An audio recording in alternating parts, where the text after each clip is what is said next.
আসসালামু আলাইকুম সম্মানিত ভিউয়ার্স, আশা করি সবাই ভালো আছো। আজকের ক্লাসের মধ্যে আমরা টেন্সের সম্পর্কে আলোচনা করবো। ঠিক আছে, গত ক্লাসের মধ্যে আমরা প্রেজেন্ট টেন্স সম্পর্কে আলোচনা করছিলাম। প্রেজেন্টের চারটা রূপ: present indefinite, present continuous, present perfect, present perfect continuous. ঠিক আছে, তো গত ক্লাসটি যারা ফলো করেন নাই বা যারা দেখেন নাই, বিশেষ করে তারা আমি আজকে আবার রিকল করতেছি। ঠিক আছে, রিভাইজ দিচ্ছি। যে প্রথমে আমরা জানি টেন্স কাকে বলে। টেন্স হচ্ছে ক্রিয়া বা কাজ সংগঠনের সময়কে কি বলে? টেন্স বলে। ঠিক আছে, ক্রিয়া বা কাজ ক্রিয়ার কাল, ক্রিয়া বা কাল। অর্থাৎ ক্রিয়া মানে হচ্ছে কাজ আর কাল হচ্ছে সময়। অর্থাৎ ক্রিয়া বা কাজ সংগঠনের সময়কে কি বলে? টেন্স বলে। ঠিক আছে, টেন্স প্রধানত তিন প্রকার: present indefinite, present continuous, tense প্রধানত তিন প্রকার: প্রেজেন্ট টেন্স, পাস্ট টেন্স আর হচ্ছে ফিউচার টেন্স। তারপর প্রেজেন্ট টেন্স কাকে বলে? বর্তমান সময়ে কোনো কাজ হওয়া বুঝাতে থাকে সেটাকে কি বলে? Present tense. পাস্ট টেন্স অতীত সময়ে কোনো কাজ হয়েছিল বুঝাতে সেটা পাস্ট টেন্স। ফিউচার টেন্স ভবিষ্যতে কোনো কাজ হবে বুঝাতে সেটা হচ্ছে ফিউচার টেন্স। তারপরে প্রেজেন্ট টেন্সে আবার কয়ভাবে ভাগ করেছে? চার ভাগে: present indefinite, present continuous, present perfect, present perfect continuous. ঠিক আছে, তো গত ক্লাসের মধ্যে আমরা টেন্সের স্ট্রাকচার সম্পর্কে লিখে দিয়েছিলাম।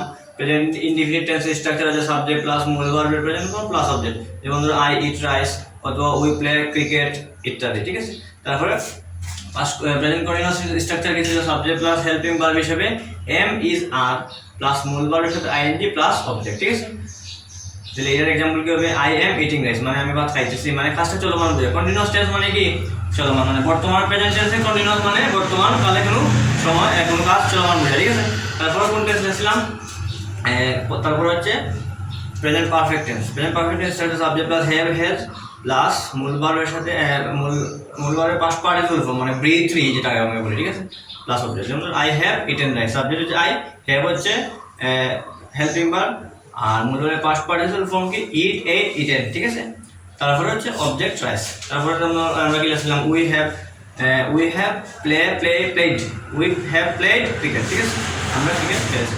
তারপরে প্রেজেন্ট পারফেক্ট কন্টিনিউয়াস স্ট্রাকচার ছিল সাবজেক্ট প্লাস হ্যাভ বিন অথবা হ্যাজ বিন প্লাস মূল ভার্বের সাথে আইএনজি প্লাস অবজেক্ট, যেমন I have been eating rice, এখানের মধ্যে কিছু এক্সটেনশন এক্সট্রা লাগাই নিতে, ফর 10 মিনিটস আমি ভাত খাইতেছি 10 মিনিট যাবত।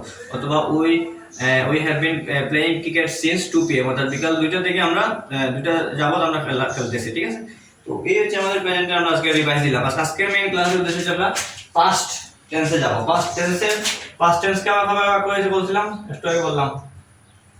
Past indefinite,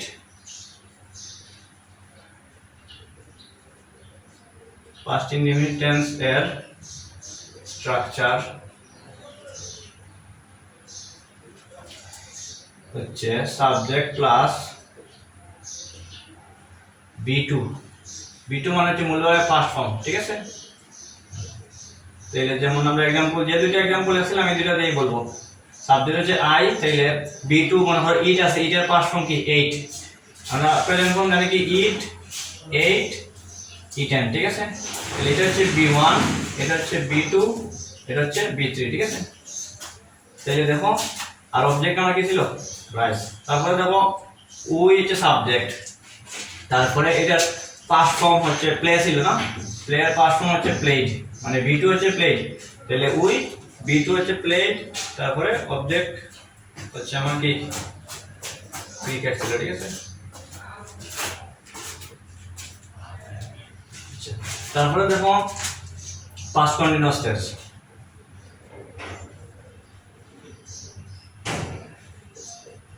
past continuous tense মানে কি বোঝায়? এর মানে অতীতে চলমান কোন কাজ। ঠিক আছে, তাহলে সাবজেক্ট প্লাস হেল্পিং ভার্ব হিসেবে এখন বসে দেব ওয়াজ অথবা ওয়্যার, ওয়াজ অথবা ওয়্যার প্লাস ভার্বের সাথে আইএনজি প্লাস হচ্ছে অবজেক্ট। ঠিক আছে, যেমন আই ওয়াজ, আই যেহেতু সিঙ্গুলার নাম্বার এখন এর সাথে কি ওয়াজ দিব, আই ওয়াজ ইটিং রাইস। ঠিক আছে, আমি ভাত খাইতেছিলাম। অথবা উই যেহেতু প্লুরাল নাম্বার এখানে ওয়্যার দিব। ঠিক আছে, উই ওয়্যার, প্লে এর সাথে আইএনজি লাগিয়ে লিখব, প্লেইং, অবজেক্ট হচ্ছে ক্রিকেট। ঠিক আছে, তারপর হচ্ছে past perfect tense.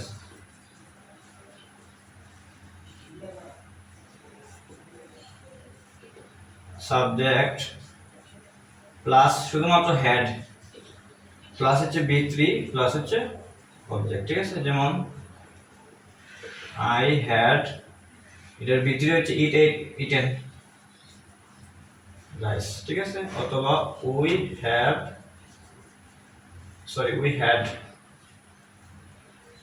Had played cricket, ঠিক আছে। তারপর হচ্ছে আমার কি past perfect continuous.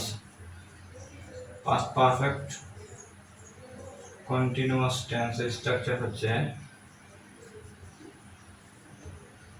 Subject plus হচ্ছে হ্যাড বিন প্লাস ভার্বের সাথে আইএনজি প্লাস হচ্ছে অবজেক্ট, ঠিক আছে। যেমন সেম আগের মতো আই হ্যাড বিন মূলের সাথে আইএনজি লাগিয়ে লিখব ইটিং রাইস, ঠিক আছে। তারপরে কি উই হ্যাড বিন, স্ট্রাকচার যেরকম এক্সাম্পল হইব একই রকম, ঠিক আছে। এই জিনিসটা মনে রাখলে কিন্তু টেন্স আসলে সহজ। তো আশা করি বুঝতে পারছেন। নেক্সট ক্লাসের মধ্যে আমরা ফিউচার টেন্সের রূপগুলো সম্পর্কে ডিসকাস করব। আজকের ক্লাসে আমরা পাস্ট টেন্স বা পাস্ট টেন্সের 4টা স্ট্রাকচার শিখলাম। তাহলে পরবর্তী ক্লাসে আমরা শিখব। ঠিক আছে, সবাই ভালো থাকুন, আসসালামু আলাইকুম।